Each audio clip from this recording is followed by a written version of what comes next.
की जय, बालकृष्ण लाल की जय, द्वारिकाधीश की जय, डोंगरे जी महाराज की जय, श्री सुखदेव जी महाराज की जय, श्री व्यास नारायण भगवान की जय। आज गायत्री जयंती है। ओम एक गायत्री मंत्र करीशु। माता वेद माता गायत्री नु ध्यान करिए।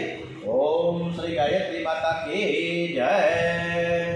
ओम भूर्भुवः स्वः तत्सवितुर्वरेण्यं भर्गो देवस्य धीमहि धियो यो नः प्रचोदयात्। ओम श्री गं गणपते नमो नमः। वक्रतुंड महाकाय सूर्यकोटि समप्रभा निर्विघ्नं कुरु मे देव सर्वकार्येषु सर्वदा। सौनु करो कल्याण हे दयाळु प्रभु, सौनु करो कल्याण। હવે લંકા નરેશ રાવણને સાથે યુદ્ધ કરી રાવણને હરાવી મારી અને પછી અયોધ્યા પરત આવ્યા છે રામચંદ્રજી। એ કથા તરફ આપણે આગળ વધીએ છીએ। ઓમ શ્રી કૃષ્ણ કનૈયાલાલ की जय। આજની કથા આપણે સરસ રીતે શ્રી રામ શ્રી કૃષ્ણ શ્રી ગણપતિ મહારાજ અને હનુમાનજી મહારાજને સરસ રીતે સંભળાવીએ સ્મિત હાસ્ય સાથે એ આપણી કથા સાંભળે છે એવા ભાવ શ્રદ્ધા સુમન અર્પિત કરીએ। આજે 6/6/2025 છે, જેઠ સુદ 11 છે અને આજે સંતોષી માતાનો વાર છે, શુક્રવાર, અને આજે ગાયત્રી જયંતી પણ છે। તો મા ગાયત્રીના ચરણોમાં અને પરમ પૂજ્ય ગુરુદેવ શ્રી રામ શર્મા આચાર્યજી ભગવતી દેવી શર્મા શ્રીના ચરણોમાં વંદન સાથે શ્રી કૃષ્ણ કનૈયાલાલ की जय। વશિષ્ઠ ઋષિ મુહૂર્ત આપે છે। વૈશાખ મહિનાની શુક્લ પક્ષની સાતમ અને શ્રી રામનો રાજ્યાભિષેક થાય છે। શ્રી સીતારામને સોનાના પાટે બેસાડે છે। બ્રાહ્મણોએ વેદ મંત્રો બોલ્યા છે। ચાર સમુદ્રના જળથી અનેક તીર્થ અભિષેક કર્યો છે। પછી તો શૃંગાર થયો છે સરસ મજાનો, અને ભગવાનને તો ખૂબ જ પ્રિય લાગે એવા આપણે બધાને ભૂદેવોના મુખેથી જે મંત્રોચ્ચાર નીકળે એ આશીર્વાદ સમાન જ હોય।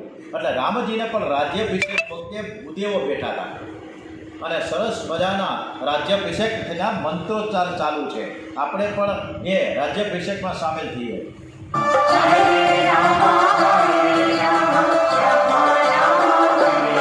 जय राम रमा रमणं शमनं भवताप भयाकुल पाहि जनम् अवधेश सुरेश रमेश विभो शरणागत मागत पाहि प्रभो।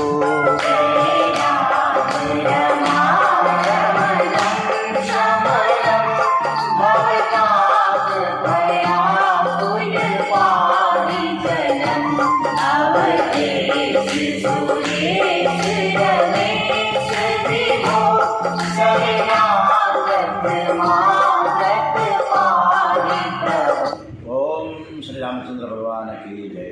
શ્રી રામજી બહુ જ સરળ છે। સજ્જન સાથે સરળ અને ભજન સાથે પણ તે સરળ બને। અતિ સરળતાને લીધે અમે સરળ અને ભોળા માણસોને દુઃખ વધારે જ પડે। અતિ સરળતાને લીધે સીતારામને ઘણું દુઃખ સહન કરવું પડ્યું છે। સીતા માતા સગર્ભા છે। શ્રી રામનગર ચર્ચા જાણવા માટે એક દૂત રાખ્યા છે। એ રાત્રે નગરમાં ફરીને બધી જ નગર ચર્ચા સાંભળે છે અને તેનો અહેવાલ સવારે રામચંદ્રજીને રજૂ થાય। એક દિવસ દૂત આવીને શ્રી રામને કહે કે હું નગર ચર્ચા સાંભળવા ફરતો હતો ત્યારે એક ધોબી તમારી નિંદા કરતો હતો અને એની પત્નીને એવું કહેતો હતો કે સીતાજી ઘણા દિવસ રાવણના ઘરમાં રહ્યા છતાં પણ રામે અપનાવ્યા। હું કંઈ રામ જેવો નથી અને આવું થાય તો હું તને અપનાવવું પણ નહીં। આ પ્રકારની વાતો દૂતે કહી છે। શ્રી રામ વિચાર કરે છે કે અમે બંને ભલે દુઃખ સહન કરીશું પણ અમારા માથે મૂકેલા કલંકનો એક જ રસ્તો છે કે હું સીતાજીનો ત્યાગ કરું। શ્રી રામ લક્ષ્મણને બોલાવીને કહે છે કે લક્ષ્મણ, તારે મારું એક કામ કરવાનું છે। અયોધ્યાવાસી લોકો સીતાજી વિશે ગમે એવું બોલવા લાગ્યા છે આથી મેં તારી ભાભીનો ત્યાગ કરવાનો નિર્ણય કર્યો છે. લોકાચારનું પાલન કરવું ને એ મારી ફરજ છે. હું પ્રથમ રાજા છું. મારા પ્રજાનું રક્ષણ કરવું અને એનો વાતો સાંભળીને એનું નિરાકરણ કરવું એ મારી ફરજ છે. એટલે તું સીતાજીને રથમાં બેસાડી દૂર જંગલમાં છોડીને પાછો આવજો. લક્ષ્મણજીને જરાય ગમતું નથી, છતાં પણ આ કામ કરવું જ પડે. એટલે સીતાજીને લઈને જંગલમાં ચાલ્યા છે. લક્ષ્મણજી અંદરને અંદર એની વેદના સહન કરી રહ્યા છે અને ગાઢ જંગલમાં સીતાજીને ઉતાર્યા. સીતાજીને વંદન કર્યા. લક્ષ્મણજી વંદન કરીને કહે છે કે તમારા પતિએ, મારા ભાઈએ તમારો ત્યાગ કર્યો છે.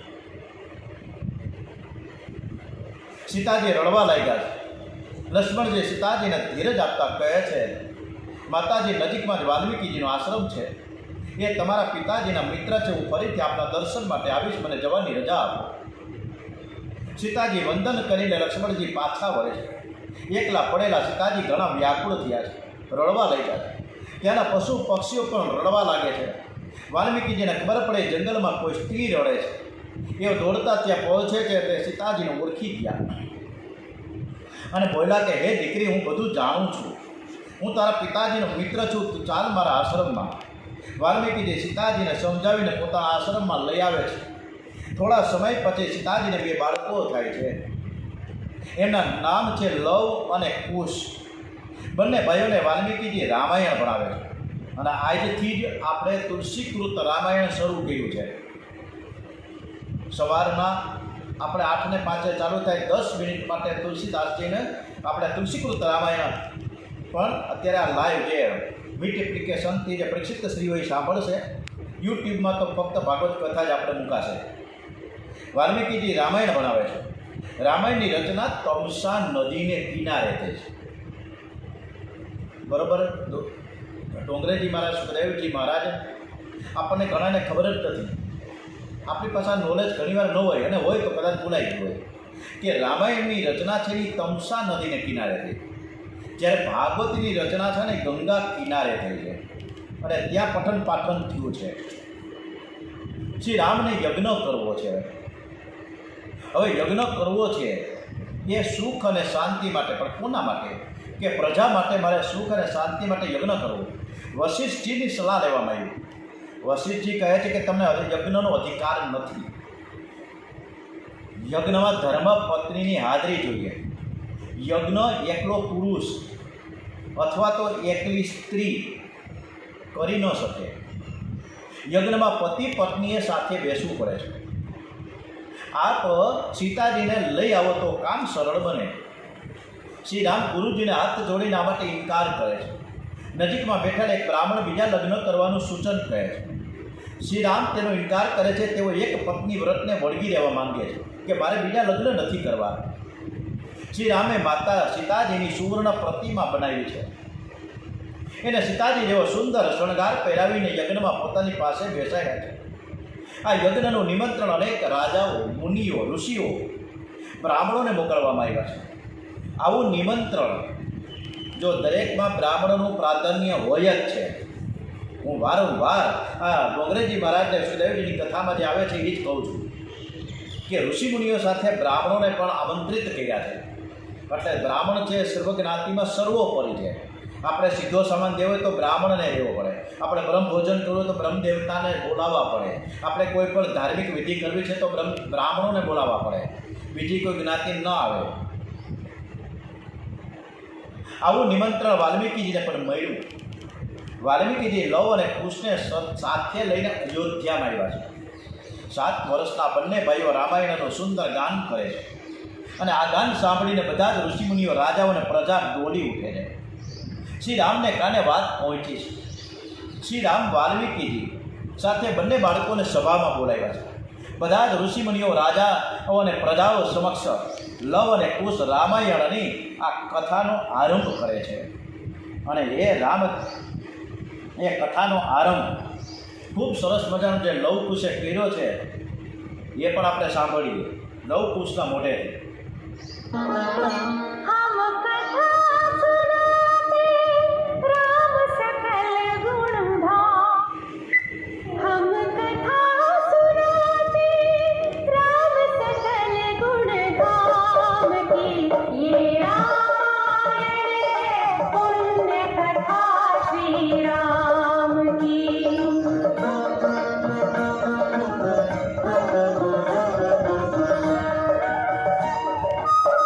जम्बूद्वीपे भरतखण्डे आर्यावर्ते भारतवर्षे एक नगरी है विख्यात अयोध्या नाम की, यही जन्मभूमि है परम पूज्य श्री राम की।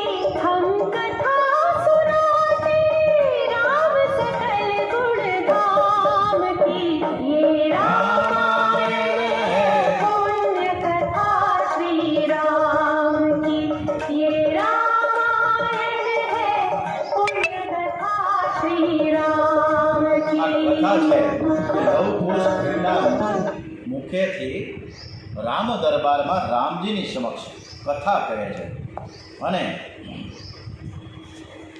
એ કથા સાંભળતા સાંભળતા રામચંદ્રજી ખૂબ જ ભાવ વિભોર બને છે। આ કથા છે ને 24 દિવસ સુધી ચાલે, દરરોજ 20 હપ્તાની કથા થાય છે। શ્રી રામ પણ આ કથામાં તન્મય થયા। કથાની શરૂઆતમાં અમે એક મહાન પતિવ્રતા સ્ત્રીની કથા કહીએ છીએ એવું બોલીને લવકુશ ખૂબ કથાનો આરંભ કરે છે। શ્રી રામે છેલ્લો યજ્ઞ નેમી સારણ્યમાં કરેલો। આ યજ્ઞમાં વાલ્મીકીજી પણ ત્યાં ગયા હતા। એ સમાજમાં જાહેર કરે છે કે સીતાજી નિર્દોષ છે, મહાન પતિવ્રતા છે। જો આ સાચું જ ન હોય તો મારી 1000 વર્ષની તપશ્ચર્યા વ્યર્થ જાય। વાલ્મીકીજીએ કહ્યું છે કે સીતાજી નિર્દોષ, એટલી ગેરંટી લીધી છે। બોલો, સીતાજી માટે વાલ્મીકીજીએ કેવી ગેરંટી, કેવી ખાતરી આપી કે મહાન પતિવ્રતા છે અને જો આ સાચું જ ન હોય તો મારી 1000 વર્ષની આ તપશ્ચર્યા છે ને વ્યર્થ છે। વાલ્મીકીજી આવેશમાં આવી પ્રજાને ખૂબ જ ઠપકો આપ્યો છે। જેમણે તમારા સુખ માટે આટલું બધું કર્યું એ રામ અને સીતાજી માટે તમને જરાય દુઃખ નથી થતું। શ્રી રામે એકલા અયોધ્યાના રાજમાં રહીને સીતાજી મારા આશ્રમમાં એક ક્યાંનો ન્યાય છે। આજે રામ પ્રભુ પરમાત્મા હોવા છતાં પણ ગામના લોકો કંઈક ને કંઈક એના વિશે આવું આડાવડું બોલે તો આપણા પરિવારના, આપણા સગા સંબંધીઓના, આપણા મિત્રોના, આપણા ઓફિસના કર્મચારીઓ, આપણે કંપની ફેક્ટરીના કર્મચારીઓ કદાચ આપણી વિરુદ્ધમાં બોલે તો નવાઈ શું છે? અને કદાચ બોલે તો એક કાલેથી બીજે કાલે આપણે કાઢી નાખીએ, પરંતુ આપણે મગજમાં ભરી દઈએ છીએ અને પછી શું થાય છે તમને ખબર જ છે, એટલે વિશેષ ચર્ચા આપણે નથી કરતા। શ્રી રામ વાલ્મીકીજીના ચરણે પડીને કહે, આમાં મારો કોઈ દોષ નથી। આ કલંક દૂર કરવાના હેતુથી મેં આ પગલું ભર્યું। અયોધ્યાની પ્રજાને ખાતરી થશે તો સીતાજીને સ્વીકારીશ। વાલ્મીકીજી ત્યાંથી પાછા આવી સીતાજીને રાજમહેલમાં જવા સમજાવે છે। એ વ્યાકુળ થયા છે છતાં ધીરજથી કહે કે મારા પતિદેવની આજ્ઞાનું પાલન કરીશ, હું જરૂર આવીશ। વાલ્મીકીજી શ્રી રામ પાસે જઈ સીતાજીના દરબારમાં લાવવાનો વિચાર કરે છે। આ માટે મોટો ઉત્સવ ભરાયો છે। રાજ દરબારમાં બધા જ અયોધ્યાવાસીઓ ભેગા થયા। વાલ્મીકીજી સીતાજીને લઈને આવે છે। સીતાજી 2 હાથ જોડીને બધાને વંદન કરે છે। એમનું શરીર કુશ થઈ ગયું છે। એમને જોઈને લોકો દુઃખી થવા લાગ્યા। એમની પાછળ લવ ને કુશ ચાલતા આવે છે। વાલ્મીકીજી સીતાજીને લઈને અયોધ્યાથી રાજસભામાં આવ્યા છે। સીતાજીની નજર જમીન ઉપર સ્થિર હતી। સીતાજી આંખ બંધ કરીને 2 હાથ જોડીને ધરતી માતાને સંબોધતા કહે છે કે મેં મન, વચન અને કર્મથી પ્રતિવ્રતા ધર્મનું જો પાલન કર્યું છે, પરપુરુષનું કદી જ સ્મરણ પણ કર્યું નથી, મારો ત્યાગ કર્યો છતાં મેં શ્રી રામ પ્રત્યે કદી કુભાવ નથી રાખ્યો। જો હું આ સત્ય કહેતી હોઉં અને જો હું આ સત્ય કહેતું હોઉં તો હે ધરતી માતા, હે પૃથ્વી માતા, તું મને તારા ખોળામાં સમાવી લે। અને ત્યાં જ મોટા ધડાકા સાથે ધરતી ફાટી અને તેમાંથી સુવર્ણનું સિંહાસન બહાર નીકળ્યું। અવાજ આવે છે કે હે માતાજી, હવે તમારે અહીં રહેવું યોગ્ય નથી, અંદર તમે પધારો। સીતાજી સિંહાસન પર બેસી અદૃશ્ય થઈ જાય છે। સીતાજીએ જગતને સ્ત્રી ધર્મ બતાવ્યો છે। એટલે આ રીતના ખૂબ સરસ મજાની આ અયોધ્યામાં કે જે સીતા અને રામનો જે પ્રેમ, રામ અને સીતા, સીતા અને રામ, સીતારામ, સીતારામની જોડી ક્યારેય ખંડિત થાય જ નહીં. આ રામકથા છે ને એ ખૂબ જ સાગર જેવી વિશાળ છે. આ રામકથા છે ને અમૃત જેવી છે. આ રામકથા કિરાત કરશું ને, ડોંગરેજી મહારાજ, સુખદેવજી મહારાજ કહે છે કે રામકથા મને કહેતા બહુ જ આનંદ આવે છે, પણ જો આમ નામ કહેતા જ રહીશું ને તો કનૈયો ક્યારે આવશે? એટલે શિવજીની જેમ હૃદયમાં એક નામ, એક રટણનું નામ રાખીએ, રામ રામ રામ. એટલું જ આપણે ઘણું છે. આપણા જીભના ઉમરામાં આપણા જીભને રામ રામનું રટણનું સતત ને સતત ને સતત ને સતત ટેવ પાડીએ. માટે હંમેશા રામનું રટણ કરો. શ્રી રામ રાજ્યાભિષેક પછી અયોધ્યાવાસીઓને જે બોધ આપે છે એ માનવ સમાજને ઘણી બધો ઉપયોગી છે. છેલ્લી 2 ચોપાઈઓ બોલીને આપણે આ રામકથા પૂરી કરીશું.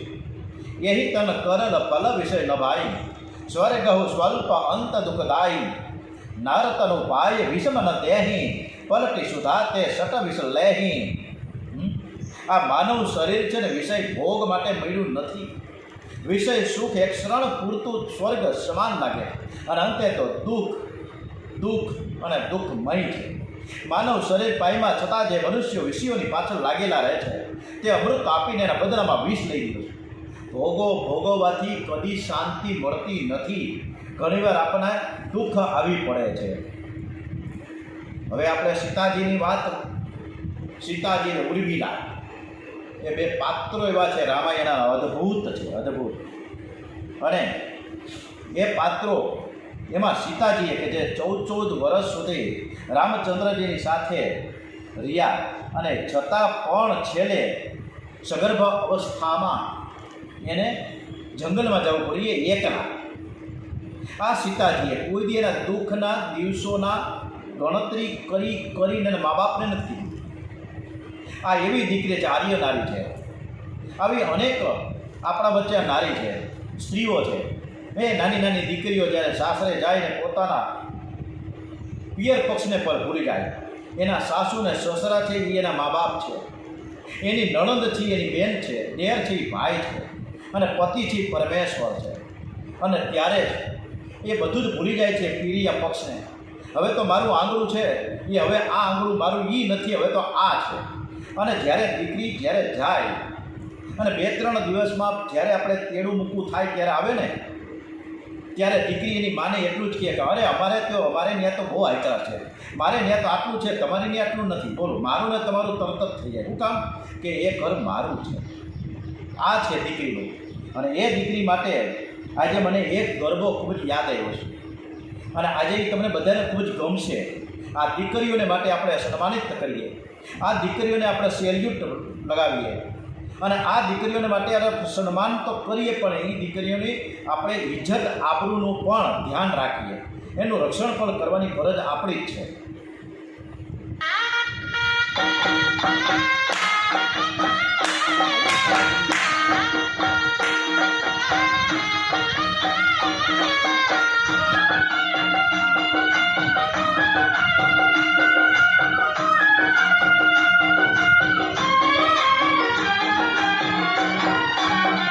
हमें तो भूल चली बाबुल का देश, पिया का घर प्यारा लगे. हमें तो भूल चली बाबुल का देश, पिया का घर प्यारा लगे. कोई मैके को दे दो संदेश, जाके मैके को दे दो संदेश, पिया का घर प्यारा लगे. हमें तो भूल चली बाबुल का देश, पिया का घर प्यारा लगे.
આ દીકરીઓને છે કે જેણે બીજી ઘણીવાર એક વિચાર આવે કે ઘરના આટલા બધા કામકાજ હોય છતાં પણ દરેક કાર્યમાં યાદ એટલે કે નારી શક્તિ બળવાન. પરંપરા પરમ પૂજ્ય ગુરુદેવ રામેશ્વરમાં આચાર્ય હતી દર વખતે એમ કહે કે નારી શક્તિ બળવાન છે. એને રાસ ગરબા કરવો હોય તો રાસ ગરબા કરવા જાય. રાતના 10 વાગ્યાથી ને રાતના કદાચ 2:30 વાગ્યા સુધી પણ ખૂબ જ અદ્ભુત છે. દરેક કાર્યમાં આગળ કેટલા બધાને સાચવે છે તો આપણને ખબર જ છે. તો આપણે સીતાજી, ઉર્મિલાજી, આ બધી જ આર્ય નારીઓને દલવંત પ્રણામ સાથે ચંદ્રવંશની કથા તરફ આગળ વધીએ છીએ. પુરુરવાના વંશમાં આયુ અને આયુના વંશમાં નહુષ નામનો રાજા થયો. નહુષ રાજાના વંશમાં યાતિ, યયાતિ, સયાતિ, આયતિ, વ્યતિ અને કૃતિ એવા 6 પુત્રો થયા. યયાતિને યદુ, દુર્વસુ, પ્રહનુ, અનુ અને પુરુ એમ 5 પુત્રો થયા. પુરુ છે એ સૌથી નાનો, પણ એણે માતા પિતાની બહુ જ સેવા કરી હતી. તેથી પુરુને ગાદીએ બેસાડ્યો. પુરુ સૌથી નાનો હતો છતાં પણ એને ગાદી ઉપર બેસાડ્યો એને માતા પિતાએ. પછી શુદ્ધ્ય, ઋતયુ, સુમતિ, રૈભ્ય એવા અનેક રાજાઓ થયા. આ વંશમાં દુષ્યંત અને પુત્ર ભરત પણ થયો છે. ભરતના વંશમાં સંકૃતિ અને સંકૃતિના વંશમાં રંતિદેવ થયા છે. આ વંશમાં દેવાતી શાંતનુ થયા. શાંતનુ મહારાજનું જે લગ્ન છે ગંગાજી સાથે થયું અને તેમના દીકરાનું નામ છે દેવવ્રત. અને તે બાળક શાંતનુને અર્પણ કરી ગંગાજી વૈકુંઠ ધામમાં થયા. શાંતનુને બીજું લગ્ન કરવાની ઈચ્છા થતાં મસ્ત રાજાની કન્યા સત્યવતીના હાથની માંગણી કરી છે. મસ્ત રાજાએ કહ્યું કે તમે આ બીજું લગ્ન કરવા માંગો છો તો ઘરમાં જે દીકરાઓ છે બીજા દીકરાઓ થાય અને અત્યારે તો તમારો દેવવ્રત નામનો દીકરો છે તો એને રાજ્યનો એક પણ પૈસો નહીં આપો એવી પ્રતિજ્ઞા કરશો ને તો જ મારી કન્યા તમને હું આપીશ. શાંતનુ મહારાજ વિચારમાં પડ્યા છે. આ પ્રતિજ્ઞા અયોગ્ય હોવાથી, કારણ કે એનો દીકરો પેલો મોટો દીકરો દેવવ્રત જેને આપણે ભીષ્મજી તરીકે ઓળખીએ છીએ, એટલે આ બરોબર માંગણી એની નથી. સમસ્ત રાજાએ આવી મારે પ્રતિજ્ઞા ન કરાય એટલે એને લગ્ન કરવાનું શાંતનુ મહારાજે માંડી વળ્યું. હવે આ વાત દેવવ્રતને ખબર પડી. પિતાજી મારા લીધે દુઃખી થાય એટલે તેઓ મસ્ત રાજાને ઘેર ગયા છે અને કહ્યું કે હું પ્રતિજ્ઞા કરું છું. એવી મોટી પ્રતિજ્ઞા દેવવ્રતે કરી કે અત્યાર સુધી કોઈએ નથી કરી કે હું પ્રતિજ્ઞા કરું કે રાજ્યનો એક પૈસો પણ હું નહીં લઉં, મારા ઓરમાન ભાઈની હું સેવા કરીશ. આટલી પ્રતિજ્ઞા કરી. મસ્ત રાજાને એમાં મજા ન આવી કે એમ નહીં ભાઈ, તું ભલે કદાચ પૈસો ન લે, તારે કદાચ તું ગમે એટલી સેવા કરીશ બીજા ભાઈઓની, તારા ઓરમાન ભાઈઓની, કે મારા દીકરી સત્યવતીને જે કાંઈ દીકરાઓ થાય તેની સેવા કરી છે બધું મને માન્ય છે, પરંતુ તમે ભલે રાજ્ય માટે કદાચ તમે ઝઘડો ન કરો એનો વાંધો નથી, પરંતુ તમારા છોકરાઓ જે થાય અને એ આના છોકરાઓની સાથે ઝઘડા કરે તો. અને ત્યારે દેવવ્રતે 2 હાથ ઊંચા કરીને પ્રતિજ્ઞા કરી કે આજથી મેં સંસાર સુખનો ત્યાગ કર્યો છે. આજથી હું બ્રહ્મચર્ય પાળવાની પ્રતિજ્ઞા કરું છું. મનથી જે કામ ત્યાગ કરે, મનથી જે દ્રવ્ય ત્યાગ કરે તેઓના દેવો પણ જય જયકાર બોલે છે. દેવોએ પુષ્પ વૃષ્ટિ કરીને દેવવ્રતનો જય જયકાર કર્યો છે.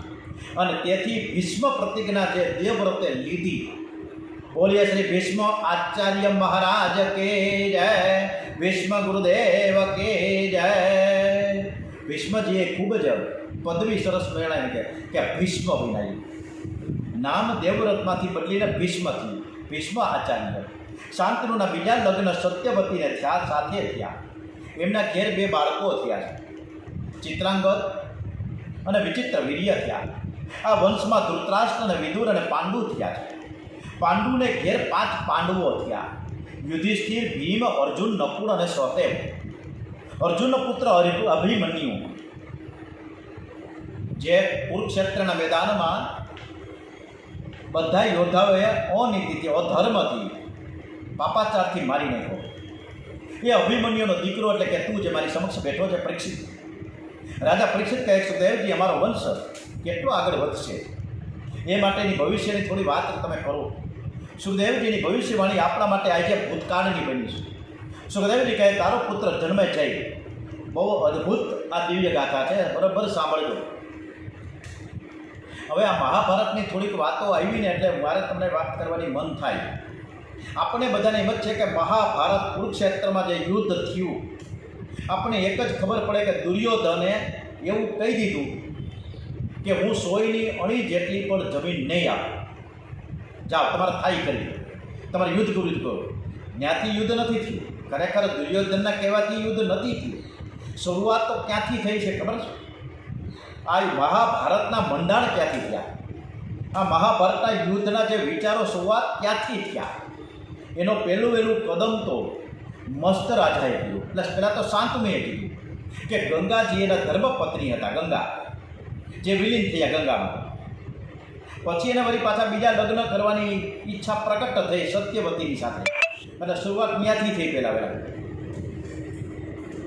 તો સત્યવતીનો પિતા મસ્ત રાજા, એણે વળી પાછા એવી કડક પ્રતિજ્ઞા લેવડાવી કે ભાઈ તમારા છોકરાઓ અંદર બાધી પડે મારા તમારા દીકરીના તમારા, તો શું થાય? માથાકૂટ થાય. એવું ન કરવું જોઈએ. એમ કરીને મસ્ત રાજાએ પ્રતિજ્ઞા લેવડીને દેવવ્રતે એવી ભયંકર પ્રતિજ્ઞા લીધી કે હું બ્રહ્મચર્યનું પાલન કરીશ. એટલે એને સિંહાસનને રક્ષણ આપવા માટે કે મારે હસ્તિનાપુરને મારે રક્ષણ આપવાનું છે એમ કરીને એને બ્રહ્મચર્યની પ્રતિજ્ઞા લીધી. શરૂઆત ત્યાંથી થઈ, બરાબર. એને ધર્મની સાથે ખરેખર કરવાની જરૂર હતી, પણ જે હોય જે તે સમયે મારી મતિ અનુસાર જે વાત કરું છું, કદાચ મારી પણ ભૂલ પણ હોઈ શકે. એટલે એણે વિશ્વ પ્રતિજ્ઞા જે લીધી, એટલે એ કડક ને કડક એ હસ્તિનાપુરની ગાદીને રક્ષણ માટે વળગી ગયા. પછી ત્યાં અધર્મી હતો દુર્યોધન, છતાં પણ એને પ્રોટેક્શન આપ્યું. ત્યાં શરૂઆત થઈ, તકલીફો ત્યાંથી થઈ. અને આપણે એમ જ લાગે કે દ્રૌપદીએ કીધું આંધળા દીકરા આંધળા, પણ ત્યાંથી જ થઈ. એણે કાંઈ એવું કીધું જ નથી. પરંતુ જે કાંઈ કથાઓ છે એમાં વિધાતાના એક લેખ લખાયેલા હોય, એમાં કાંઈ ફેરફાર થાય જ નહીં, થઈ શકે પણ નહીં. અને આ મહાભારતની વાત નીકળી એટલે અત્યારે જ આ મનમાં ચાલતું હતું પડે કે જે રીતે મેં તુલસીકૃત રામાયણ આજથી ચાલુ કર્યું, નિર્જળા એકાદશી સવારના આપણે 10 મિનિટ માટે 8 થી સવા 8 સુધી માન્યું છે, તો થોડીક કથા આપણે મહાભારતની પણ કરીશું. મારી પાસે 2 ભાગ છે મહાભારતના, અને મહાભારત અને ભાગવત 2 વ્યાસથી રચિત છે. એટલે મહાભારતની થોડીક કથા ભાગ 1 અને ભાગ 2 બહુ મોટા બધા 2 પુસ્તકો છે. સરસ થોડું ઘણું મેં વાંચ્યું છે, પણ આપણે મહાભારતનું પણ થોડું પઠન પાઠન કરીશું, બરાબર ને? સામે બેઠાના જે પરીક્ષિત સ્ત્રીઓ છે એને પણ મજા આવશે. આપણે રામાયણે કરીશું, મહાભારતની પણ રચના આપણે સાંભળીશું, સાથે સાથે ભાગવત તો છે. શ્રી કૃષ્ણ કનૈયા લાલ કી જય. મારો વંશ કેટલોક આગળ વધશે એવું કાંઈ તમને ખબર હોય તો મને કહો. એટલે સુખદેવજી કહે છે કે પરીક્ષિત રાજાને કે તમે તારો જે પુત્ર થશે ને એ જન્મે જાય છે, અને એ સર્પો સાથે વેરઝેર કરશે. હું કામ કરશે કે મારા બાપને માર્યો, એ તક્ષક નાગે માર્યો છે, એટલે આ તકલીફ ઊભી થઈ. આ વેરઝેરથી તકલીફ કરવી છે, માથા કૂટતા પાર છે. ત્યાં મોટું બધું સર્પ સત્ર કરે છે. જન્મ જે રાજાનો એવો દુરાગ્રહ હતો કે મારા પિતાને સર્પદંશ થયો, તેથી હું સર્પ વંશનો વિનાશ કરીશ. જગતમાં ક્યાંય સર્પ એટલે નાગ જ થઈ ગઈ. પછી એને મંત્ર દ્વારા સર્પનું આકર્ષણ કર્યું. ઓટોમેટિક આવે આકર્ષણમાં, આકર્ષણ કરીને અગ્નિમાં હોમમાં લઈ ગયા બધા નાગને. લાખો સર્પો બળીને ભસ્મ થઈ ગયા. 1 2 નહીં, 1000 2000 નહીં, લાખો સર્પ બળીને ભસ્મ થયા. પણ તક્ષક નાગ એવો હતો કે અગ્નિમાં પડતો નથી. એટલે જન્મ જે બ્રાહ્મણોને કહ્યું કે મારા પિતાને દંશ કરનાર તક્ષકને આપ અગ્નિમાં પાડો. આ બધી અદ્ભુત કથા છે, આપણે ઘણાને ખબર જ નથી કે જન્મજયની વાત છે. હરિવંશમાં બહુ સરસ આવે છે. હરિવંશ આપણે વાંચ્યું છે, એટલે એમાં જન્મજયની વાતો એટલી બધી સરસ નિરાળી છે. જન્મજય તો મહારાજ તમારી પાસે એવો કોઈ મંત્ર છે? ભૂદેવોને કહે છે, અને સાથે સાથે ભૂદેવોને ઇન્દ્ર પાસે ગયા, અને ઇન્દ્રને કીધું કે જો કોઈ એવો મંત્ર હોય તો તો આપણે એને હોમી દઈએ. મંત્રમાં દિવ્ય શક્તિ છે. બ્રાહ્મણો તે શક્તિનો દુરુપયોગ કરવા લાગ્યા છે. હવે આ સમયે આસ્તિક નામનો બ્રાહ્મણ જન્મે જઈને સમજાવે છે કે આપ આ શું કરી રહ્યા છો, વ્યાજબી નથી. આપણા પિતાને સદગતિ મળી છે, તમે ચિંતા નહીં કરો. એને ભાગવત સ્મરણ કર્યું છે. મરણ માટે તો આ એક નિમિત્ત છે. તમે સર્પોની સાથે વેર કરો તે યોગ્ય નથી. સર્પ વંશનું રક્ષણ કરો. આસ્તિકની સલાહથી સર્પ સત્ર ત્યાં અટકી ગયું. આસ્તિકે સર્પ વંશનું રક્ષણ કર્યું છે, જેથી આસ્તિકનું જો નામ લેવામાં આવે તો નાગ છે ને કે સર્પ શાંત થઈ જાય છે. સર્પ ક્રોધમાં હોય ને ત્યારે તમે આસ્તિક આસ્તિક આસ્તિક બોલશો ને તો તેનો ક્રોધ શાંત થઈ જશે. આ જન્મ છે રાજાના વંશમાં શત્રુસેન, ઉગ્રસેન, ભીમસેન એવા અનેક રાજાઓ થયા. પાંડવોના વંશમાં છેલ્લે ક્ષેમક નામનો રાજા થયો છે. ક્ષેમક રાજા સુધી આ વંશ રહેશે, પછી આ વંશનો વિનાશ થશે. પુરુરવાના મોટા દીકરા યદુના વંશમાં સહસ્ત્રજીત, કોષ્ટા, દીપુ, સત્રજીત, કૃતવીર્ય, કાર્તવીર્ય એવા અનેક રાજાઓ થયા. કાર્તવીર્યના વંશમાં જયધ્વજ થયા. યદુના પુત્રો કોષ્ટાના વંશમાં દેવવ્રત, ઋષિ, સુરસેન થયા. અંધક રાજાને દેવક અને ઉગ્રસેન થયા. દેવક રાજાના વંશમાં 7 કન્યાઓ થઈ. શાંતિદેવ, ઉપદેવ, શ્રીદેવા, દેવરક્ષિતા, અહમદેવા, કૃતદેવા, દેવકી થઈ. અરે દેવકીનું લગ્ન વસુદેવની સાથે થયું. દેવકીના ભાઈ ઉગ્રસેનને ઘેર 9 પુત્રો થયા. દેવકીનો ભાઈ ઉગ્રસેન, એમાં કંસ સૌથી મોટો હતો. સમાપ્તિમાં સુખદેવજી મહારાજ કહે છે કે વસુદેવ દેવકીના 8 બાળકો થયા, પણ 6 બાળકોને કંસે મારી નાખ્યા. 7મા બલરામજીને, 8મા મારા ઈષ્ટદેવ પરમાત્મા શ્રી કૃષ્ણ. ડોંગરીજી મહારાજ કહે છે કે મારા ઈષ્ટદેવ શ્રી કૃષ્ણ છે. જ્યારે ધર્મનો વિનાશ થાય છે અને અધર્મ વધે છે ત્યારે પરમાત્મા પ્રગટ થાય છે. ભગવાન શ્રી કૃષ્ણને સનાતન ધર્મ અતિશય પ્રિય છે. ધર્મની હાર પ્રભુને ગમતી નથી. યદા યદેહ ધર્મસ્ય ક્ષયો વૃદ્ધિસ્વ પ્રાપ્ન તદા તો ભગવાન ઈશ આત્માનમ સૃજતે હરિ. મારા ઈષ્ટદેવનું પ્રાગટ્ય મથુરાના કાર્યક્રમમાં થયું અને ત્યાંથી તે ગોકુળમાં પધાર્યા. 11 વર્ષ 52 દિવસ ગોકુળમાં લીલા કરી. વ્રજવાસીઓને પરમાનંદનું દાન કર્યું. પછી મથુરા જઈ કંસ આદિક રાક્ષસોનો નાશ કર્યો. એવો મથુરા નાથ થયા પછી દ્વારિકાધીશ થયા. અનેક રાણીઓની સાથે લગ્ન થયું છે.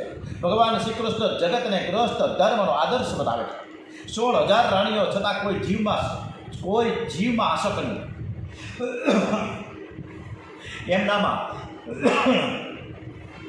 એમનામાં પરિપૂર્ણ વૈરાગ્ય છે. પતિ પત્ની પ્રેમ રાખે, શરીરમાં આસક્ત ન બને. આ શરીર મણમૂત્રથી ભરેલું છે. એ પ્રેમ કરવા લાયક જ નથી. પ્રેમ કરવા લાયક તો એ પરમાત્મા જ છે. બહારથી ઘરના લોકો સાથે પ્રેમ બતાવવો, પણ અંદરથી પ્રેમ તો પરમાત્માને જ કરવો જોઈએ. કૌરવ પાંડવોના યુદ્ધનું નિમિત્ત કરી તેણે પૃથ્વીનો ભાર હળવો કર્યો. અર્જુન અને ઉદ્ધવને તત્વજ્ઞાનનો ઉપદેશ કર્યો અને પછી ભગવાન શ્રી ગોલોક ધામમાં પધાર્યા છે. ઓમ શ્રી કૃષ્ણ કનૈયાલાલ કી જય. ઓમ નમો ભગવતે વાસુદેવાય. અને આપણે પણ શ્રી કૃષ્ણ ભગવાનનું પ્રાગટ્ય વહેલું થાય. કારણ કે અત્યારે પણ જ્યાં ને ત્યાં મર્ડર, અત્યાચાર, પાપાચાર, દુષ્કર્મો, અનેક હું જાણે શું ધબાધબી મારી. રેલવેની સીટ ઉપર, રેલવેના કોચમાં સીટ ઉપર પણ જગ્યા માટે મારામારી અને ખૂન ખરાબા થાય. ભગવાનને વિનંતી કરીએ કે હવે બહુ જ થઈ ગયું છે. હવે ધરતીનો ભાર છે ને તમે હળવો કરો. આ બધા અત્યાચારોને મારો. આમ કોર્ટ કબાડા થશે તો સરકારને માથે દેવા વધી જાય. કારણ કે એ કેદીઓને હાચવવા તો ખરા ને, એના કરતાં નિકાલ કરો. બટ આપણે બધા ભેગા થઈને અત્યારથી જ ભગવાનને વિનંતી કરીએ કે હવે બહુ થઈ ગયું છે, ભગવાન તમે આવો. અને એ ગીતની એ આપણે એની સાથે સ્તુતિ કરતાં ભગવાનને, કારણ કે હવે આવતીકાલથી 10મો સ્કંદ ચાલુ થાય છે. એટલે ભગવાનનું પ્રાગટ્ય 10મા સ્કંદમાં છે.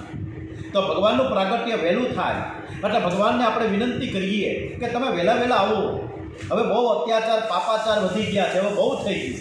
અને અમે તમને એક વચન જે તમે અમને આપેલું છે એ વચન સિદ્ધ કરવા માટે તમારે પ્રગટ થવું જ પડશે. એવા ભાવ સાથે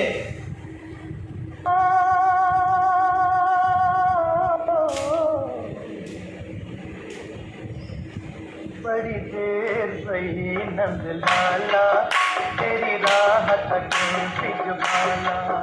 बड़ी देर सही नंद लाला तेरी राह तके बिजबाला.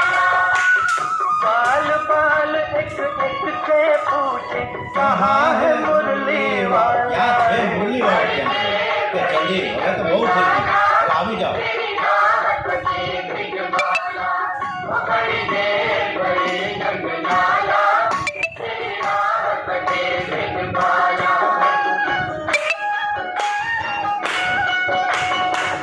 जग में है आज वो धरती जिस पर तूने जन्म लिया, जिस पर तूने जन्म लिया। આજે આખી પૃથ્વીમાં, આ દુનિયામાં, આ દેશમાં સંકટ બહુ વધી ગયું છે, એટલે તમે જલ્દીથી પધારો, આપણે પ્રાર્થના કરીએ. पूरा कर दे, પૂરા કર દે.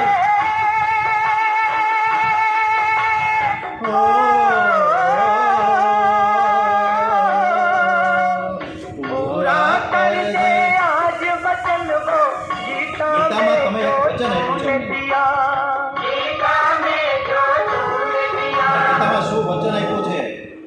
આપણે એને યાદ કરાવીએ કૃષ્ણ પરમાત્માને કે તમે ગીતામાં એક શબ્દ, એક વચન મને આપ્યું છે કે હું જ્યારે જ્યારે, અને એ શ્રી કૃષ્ણ ભગવાન મુખેથી આપણે સાંભળીએ.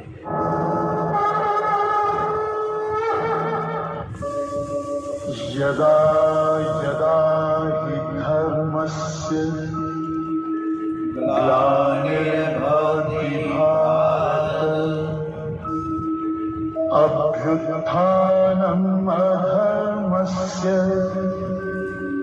तदात्मानं सृजाम्यहम् परित्राणाय साधूनां विनाशाय दुष्कृतां धर्म संस्थापनार्थाय संभवामि युगे युगे। ભગવાનને ભાવપૂર્વક આપણે વંદન કરીએ કે તમે જલ્દી જલ્દી પધારો, અને આવતીકાલથી જ શ્રી કૃષ્ણ ભગવાનનું પ્રાગટ્ય થવા માટેની આપણે તૈયારી કરી રહ્યા છીએ. 10મો સ્કંદ, અને આજે 9મો સ્કંદ આપણે પૂરી કરીએ છીએ. એથી 9મા સ્કંદમાં આપણે સમાપ્તિ કરીએ છીએ. અને કૃષ્ણ કન્યા લાલ કી જય, રામચંદ્ર ભગવાન કી જય. શ્રી રામ જય રામ, જય જય રામ. શ્રી રામ જય રામ, જય જય રામ. શ્રી રામ જય રામ, જય જય રામ. શ્રી રામ જય રામ, જય જય રામ. શ્રી રામ જય રામ, જય જય રામ. શ્રી રામ જય રામ, જય શ્રી રામ જય રામ, જય જય રામ. રામજીની આરતી આપણે કરી અને આપણે 9મા સ્કંદમાં સમાપ્તિ કરીએ છીએ. પણ પહેલાં થોડીક નાનકડી આરતી કરીએ. રામજીનું તાદ્રશ્ય, આપણે એ મૂર્તિ જે સ્થાપિત પ્રાણ પ્રતિષ્ઠા થઈ છે તે અયોધ્યામાં, એમના દર્શન કરવા માટે અને આરતી કરવા માટે જઈએ.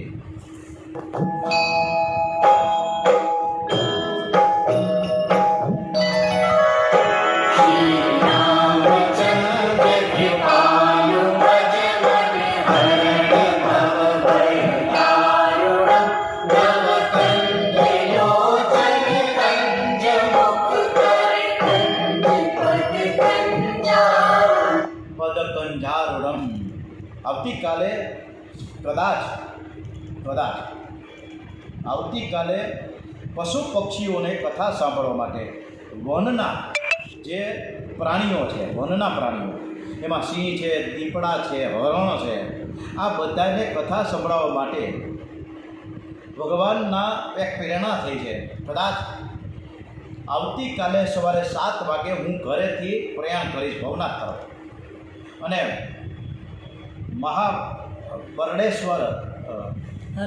હરબળેશ્વર મહાદેવ અદ્ભુત જંગલમાં છે, લાખાકોટાની જગ્યાની પાછળ.